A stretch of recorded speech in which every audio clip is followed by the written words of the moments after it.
సంస్కృత భాషలో పౌరోహితులందరికీ కూడా సంస్కృతం భాష చాలా అత్యావశ్యకం.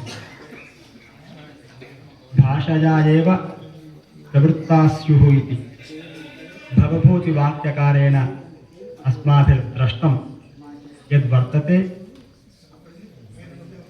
తయా భాషయా అస్మాన్ వివేకనం కృత్వా అగ్రే సరామః చేత్ తైః సర్వాన్ అస్మాన్ అనుమోదతః భవతి.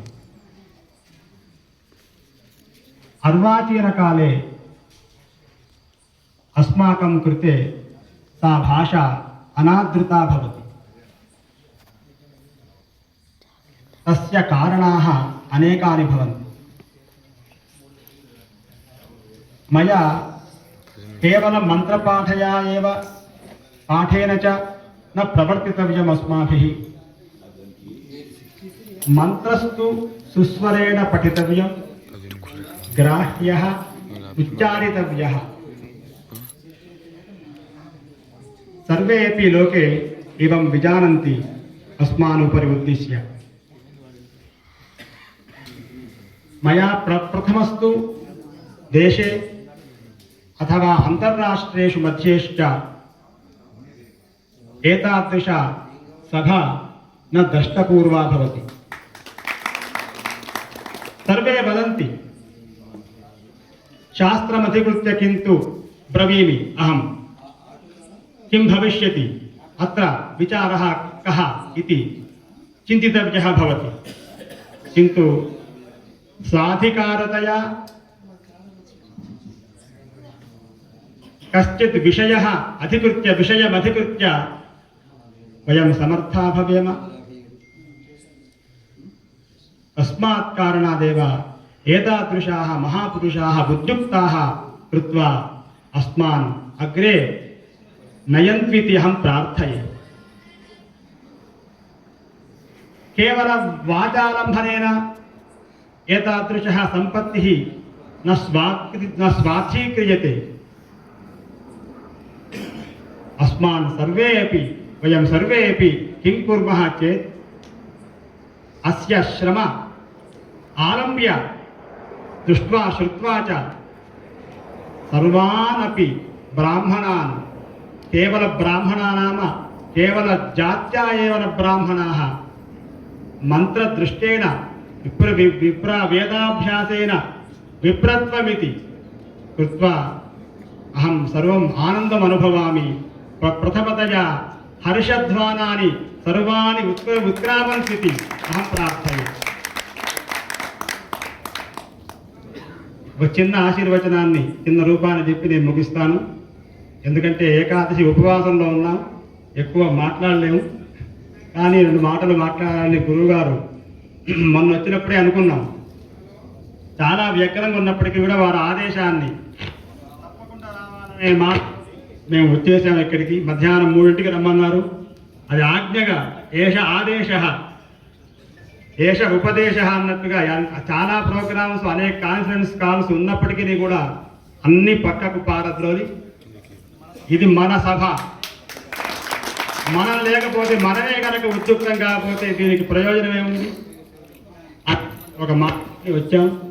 స్వామి మనందరికీ ఈ సభలో ఉన్నటువంటి అందరికీ ఎటువంటి స్వామి ఆశీర్వచనం కలగాలండి అంటే పూర్వాతు కాష్ఠ తిమిరానులిప్త సంధ్యారుణా భాతి చ పశ్చిమాశా ద్విధా విభక్తాంతరమంతరిక్షం భాత్యర్థనారీశ్వర రూపశోభాం. అటువంటి అర్ధనారీశ్వర స్వామి ఎట్లా ఉన్నారండి అంటే పూర్వాతు కాష్ఠ. కాష్ఠ అంటే దిక్కు పేరు. దిశస్తు కకుభ కాష్ఠ ఆశాశ్చ హరితశ్చ తాహ అని కోశకారుడు చెప్పాడు. అటువంటి పూర్వాతు కాష్ఠ తిమిరాను లిప్త అంటే సాయంకాలం పూట తూర్పు దిక్కు ఎలా ఉంటుందంటే అంటే కొంచెం నల్లబారి ఉంటుంది. సంధ్యారుణా భాతి చ పశ్చిమాశా. పశ్చిమ దిక్కు ఎలా ఉందంటే అంటే సంధ్యారుణత్వమే కలిగి ఉందట. ఇది ఎలా ఉందంటే కవిచమత్కృతి ద్విధా విభక్తాంతరమంతరిక్షం. అంతరిక్షం ద్విధా విభక్తం, రెండు రకాలుగా ఉందట. ఎట్లా ఉందండి అంటే భాతి అర్ధనారీశ్వర రూప శోభా. అర్ధనారీశ్వరుడు ఎవరండి అంటే ఈయన అసౌయస్తామ్రో అరుణవుత. తామ్ర స్వరూపంలో ఉన్నటువంటి వాడు శంకరుడు, కాళ స్వరూపంలో ఉంది మహాకాళి అని. అట్లా కాళీ అరుణ స్వరూపంలో ఉండేటువంటి స్వామి మనలందరినీ కూడా సదా కాపాడును గాక, ఆశంసన చేయును గాక అని చెప్పి ఆశంసన చేస్తూ గురువుగారు చాలా సంతోషం అండి. మేము చాలా చాలా ధన్యులం. ఈ సభకు మేము రాకపోతే మేము ఎంతో నష్టపోయినాం అనుకుంటాం. మేము వచ్చాం కాబట్టి ఎంతో ఆనందపడుతున్నాం. మీకు సదా కృతజ్ఞులం మేము. నమస్కారం.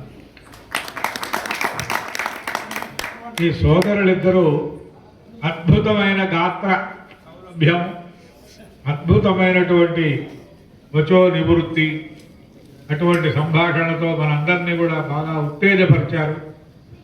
వీరిని మనం గుర్తుపెట్టుకోవాలి. ఇందాక మా రామకృష్ణ గారు చెప్పినట్టుగా ఈ దేశంలో కాదు ఖండాంతరాల్లో కూడా మన దేశ ప్రతిష్టను, మన ధర్మాన్ని, కావ్య పురాణేతిహాసాదులని ప్రచారం చేస్తూ మన భారతీయ సంస్కృతిని, ఈ హిందూ శక్తిని ఔన్నత్యానికి తీసుకెళ్తున్న ఈ సోదరులిద్దరిని కూడా యథోచితంగా మా చిరంజీవి కలగ సంపత్ కుమార శర్మ సత్కరిస్తారు. ఒకరిని చిరంజీవి మా పవన్ కుమార శర్మ, ఇందాక చెప్పా కదా దక్షిణోత్తరవు బాహు, వీళ్ళిద్దరూ నాకు తోడ్పాటుదారు. ఈ ఇద్దరు సోదరులు కూడా నాకు సగోత్రీకులు. అంతేకాక ఇంకో విశేషం కూడా ఉంది. వారి పెద్దండ్రి గారిని మా మారుతి వారికి దత్తిచ్చారు. ఆ రకంగా కూడా వారితో మాకు మంచి బాంధవ్యం ఉన్నది. సగోత్రులే కాక బాంధవ్యం కూడా అలా కలిసింది. చాలా సంతోషంగా ఉంది వారిద్దరిని ప్రత్యక్షంగా ఈ సందర్భంలో కలవటం.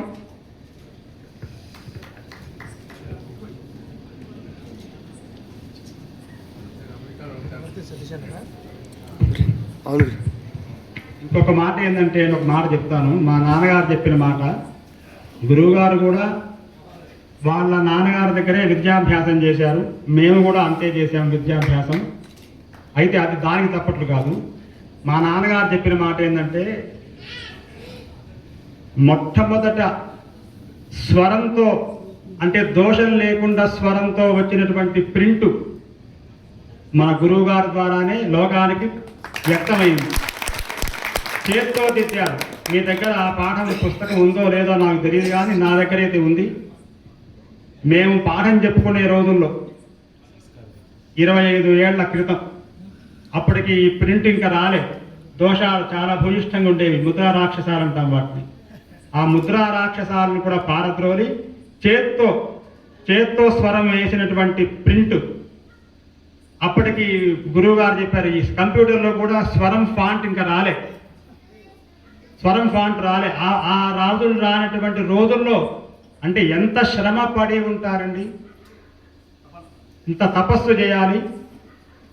తపయేవ తత్తప్యతే తపోహి స్వాధ్యాయ అన్నట్టుగా అంత తపస్సు చేసి మనందరం ఇవాళ ఏదో పుస్తకాలు రావడం, ఫోన్ చూడటం, దాంట్లో చూడటం, ఇవి అంతా అయిపోయింది ఇవాళ. కానీ దానికి ముందు ఎంత పరిశ్రమ, ఎన్ని చెమటలు బిందువులు వచ్చారు.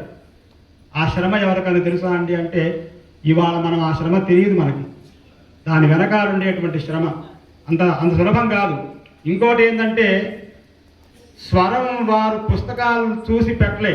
మంత్రం అక్కడ అక్షరం రాస్తే దానికి స్వరం దిద్దటం ఎవరన్నా ప్రయత్నం చేస్తుండండి. ఒక అనువాకం స్వరం లేకుండా ఉండి దానికి ఒక్క స్వరం తప్పు లేకుండా మీరు స్వరం దిద్దగలిగిన నాడే ఆ పాఠం అది మీకు వచ్చినట్టు. ఆ అనువాకం